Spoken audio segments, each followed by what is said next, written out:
নমস্কার, বেঙ্গলি পাকশালায় আরও একটা দারুণ স্বাদের রেসিপিতে তোমাদের সকলকে স্বাগত। শীতকালে তো আমরা বিভিন্ন রকম পিঠে পায়েস বানিয়ে থাকি, তবে মাত্র দুটো উপকরণ দিয়ে এত সুন্দর সহজ রসে ভরা রসভরা বানিয়ে খেলে একটা দুটো খেলে তো মনই ভরবে না। আজকে আমি শীত স্পেশাল নলেন গুড় দিয়ে রসভরা রেসিপি তোমাদের সাথে শেয়ার করব। চলো দেখে নাও আজকের এই দারুণ স্বাদের রেসিপিটি।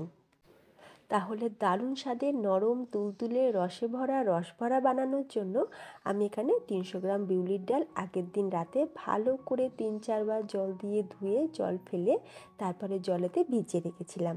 তারপরের দিন সকালবেলা, মানে আমি এখন যেটা দেখাচ্ছি সেটা হচ্ছে সকালবেলা, তো সকালবেলা আমি জলটাকে ফেলে দিয়ে তারপরে গ্রাইন্ডিং জারের মধ্যে ডালটাকে দিয়ে দেবো। পুরো ডালটা আমি একবারে পেস্ট করব না, আমি দুবারে ডালটাকে পেস্ট করে নেব, যেহেতু পরিমাণটা বেশি তাই দুবারে পেস্ট করব। আর পেস্ট করার সময় আমি বেশি না 2 চামচ পরিমাণে জল দিয়ে এই ডালটার কিন্তু সুন্দর করে পেস্ট করে নিতে হবে।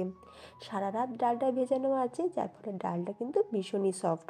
যদি তোমাদের ডাল পেস্ট করার সময় আরও জলের প্রয়োজন পড়ে তাহলে অতি অবশ্যই আরও একটু জল মিশিয়ে নেবে, তবে খুব বেশি কিন্তু জলের ব্যবহার করবে না, তাহলে ব্যাটারটা পাতলা হয়ে গেলে এই বড়াগুলো কিন্তু পারফেক্ট তৈরি হবে না। তো আমি দুবারে ডালটা পেস্ট করে নিয়েছি। মোটামুটি পুরো ডালটা পেস্ট করতে আমার 5 থেকে 6 টেবিল চামচ জল লেগেছে। তো ডালটা খুব ভালোভাবে পেস্ট করে নিয়েছি, একদম মসৃণ করে পেস্ট করে নিতে হবে, মানে ডালের মধ্যে সেরকম যেন কোনো দানা ভাব না থাকে, তাহলে কিন্তু বড়াগুলো পারফেক্ট হবে না আর নরমও হবে না। এখন কি করব, আমরা ডালের পেস্টটা একটা বোলের মধ্যে নিয়ে নিলাম, আর এর সাথে দিয়ে দিচ্ছি 1 চা চামচ মৌরি আর 1/4 টিস্পুন নুন। একটু নুন দিলাম যাতে টেস্টের ব্যালেন্সটা ভালোভাবে হয়। এরপর খুব ভালো করে হাত দিয়ে আমি এটাকে ফেটিয়ে নেব। বিউলির ডালের রসবড়া বানানোর সময় অতি অবশ্যই কিন্তু বিউলির ডালটাকে খুব ভালো করে ফেটিয়ে নিতে হবে, তাহলেই রসবড়াগুলো একদম দেখবে নরম তুলতুলে স্পঞ্জি একদম তুলোর মতন তৈরি হবে, যেটা বাচ্চা বড় সকলে খেতে খুবই পছন্দ করবে। রসে ভরা রসভরা এইভাবে বানিয়ে খেলে স্বাদ মুখে লেগে থাকবে। তো ডালটাকে দেখো খুব ভালো করে ফেটাতে হবে। ডালটা যে ভালোভাবে ফেটানো হয়েছে সেটা বুঝবে কি করে, সেই জন্য অন্য একটা বাটিতে আমি একটু জল নিয়ে তারপরে একটু পরিমাণে অল্প পরিমাণে ডাল এরকম জলের মধ্যে দিয়ে দিলাম। তোমরা দেখতেই পাচ্ছ ডালের পেস্টটা কিন্তু জলের মধ্যে ভাসছে, তাহলেই বুঝতে পারবে ডালের এই মিশ্রণটা আমাদের খুব ভালোভাবে ফেটানো হয়ে গেছে। মানে সোজা কথা হচ্ছে এই ব্যাটারের মধ্যে আমাদের হাওয়া ভরতে হবে, আর ডাল ফাটানোর সময় দেখবে ডালটা কিন্তু বেশ ভালো মতন সাদা হয়ে যাবে।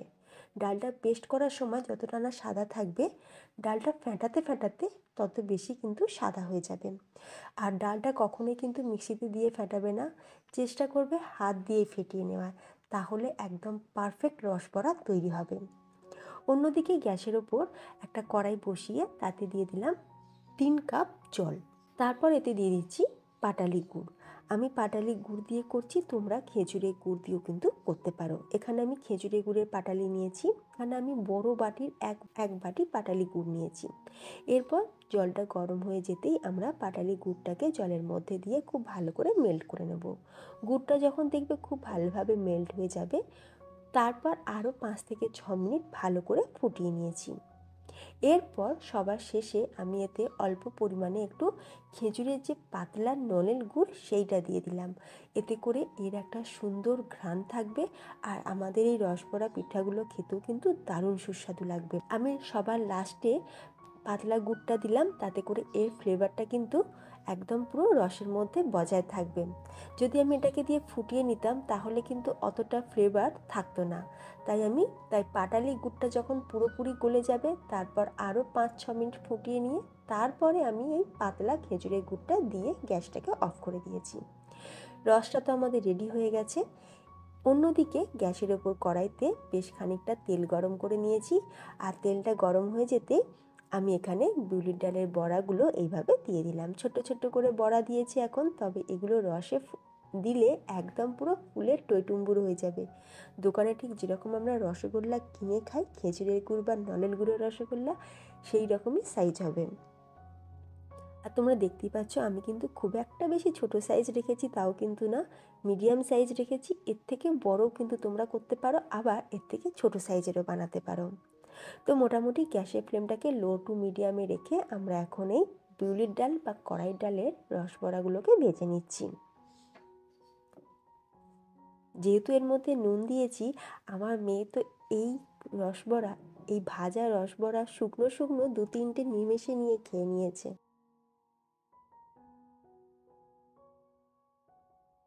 একটা ব্যাচ ভাজা হয়ে গেছে, ভালো করে তেলটা ঝরিয়ে তুলে রেখে দিয়েছি।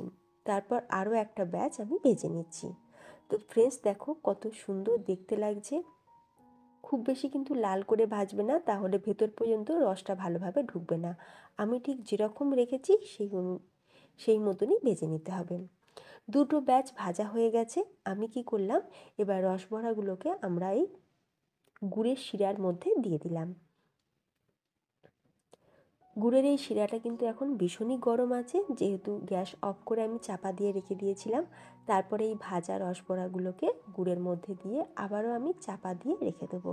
এতে করে দেখবে খুব ভালোভাবে রসটা ঢুকে যাবে। যেহেতু এই ভাজা রসবড়াগুলোও গরম আর আমাদের এই গুড়ের শিরাটাও গরম, তাই খুব ভালোভাবে রসটা ঢুকে যাবে। তো দারুণ স্বাদের রসবড়া কিন্তু আমাদের একদম তৈরি। কি দেখে মনে হচ্ছে না যে এটা রসগোল্লা, খেজুরের গুড়ের রসগোল্লা? তোমরাও বাড়িতে একবার এইভাবে বিউলির ডাল দিয়ে খুব কম খরচে, কম উপকরণে আর কম সময় চটজলদি বানিয়ে নিতে পারো। আর তোমাদের আমি একটা রসবড়া কেটেও দেখাবো, যে তোমরা দেখতেই পাবে যে ভেতর পর্যন্ত কত সুন্দরভাবে রস ঢুকেওছে আর এতটা সফট আর স্পঞ্জি। বাচ্চা বড় সকলে পছন্দ করে খাবে, আর একটা দুটো খেলে তো মনই ভরবে না। তো তৈরি হয়ে গেল আমাদের দারুণ সুস্বাদু রসে ভরা রসবড়া। তোমরা বাড়িতে এইভাবে বানিয়ে দেখো, আশা করি পরিবারের সকলে খুব ভালো লাগবে। যদি তোমাদের আজকের এই দারুণ সুস্বাদু নরম তুলতুলে রসবড়া রেসিপিটি ভালো লেগে থাকে, অবশ্যই ভিডিওতে একটা লাইক দিও। তার সাথে ভিডিওটাকে শেয়ার করে দিও তোমাদের ফ্রেন্ডস এবং ফ্যামিলির মধ্যে।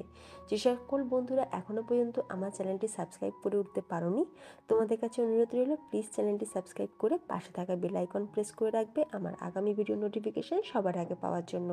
ফেসবুক পেজ থেকে দেখলে পেজটিকে ফলো করে রাখার জন্য অনুরোধ রইল। তাহলে ফ্রেন্ডস, ভিডিওটা আজ আমি এখানেই শেষ করলাম। তোমরা সকলে ভালো থেকো। ধন্যবাদ।